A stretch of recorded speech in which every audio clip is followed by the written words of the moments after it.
Minneapolis area got a little snow in the last couple days, and it's more snow than that in North Dakota, but let's... Pictures out of Minnesota from overnight. There are a lot of spin-offs, of course. They've had a couple of these little clipper systems, we call them, fast-moving, drop about 1 to 6 inches of snow. Now it's in Michigan this morning. Pictures out to the east, so Ohio, Cleveland, that kind of area, going to get some this morning.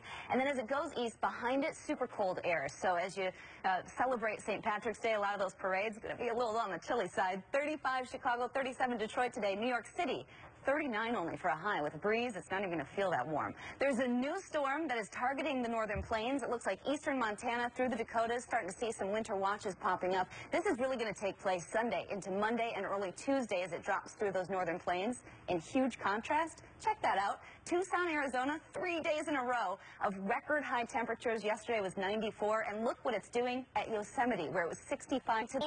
See this video? Beautiful snow melt, a little bit more than last year, and you get those great waterfalls. So really nice stuff there.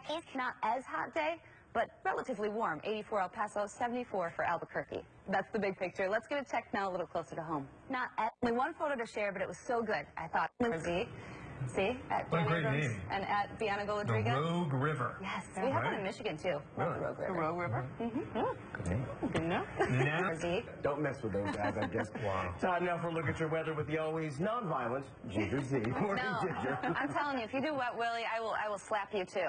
Slap you silly. I do not like that. Ew.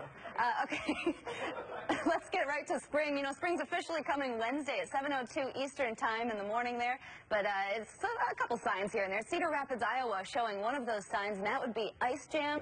In Bismarck, 2 International Falls. Minneapolis right now 21. Cedar Rapids right there above freezing, in Chicago right above the freezing mark too. A lot of cold air filtering in behind that system. It's not going to really go anywhere as we go towards spring. We're going to stay in the cooler than average, certainly in Minneapolis in the 20s by Tuesday. Boston there stays in the mid-30s, maybe upper at very best, and then New York City stays around the low 40s as we go towards spring. Look at the way across the nation here. 55 in Denver, so much cooler today, a little more moist. That'll be good for all the wildfires that were popping up, and then strong storms in parts of Virginia and northern Carolinas. Pardon me. That's the big picture. Let's get a check a little closer to home. In Business Report brought to you by Del Monte. No wet willies for you. No, please don't ever. Violent Ginger comes out. Yeah. Right across your face. Sorry. I agree. I agree with the guy. Ginger, thanks.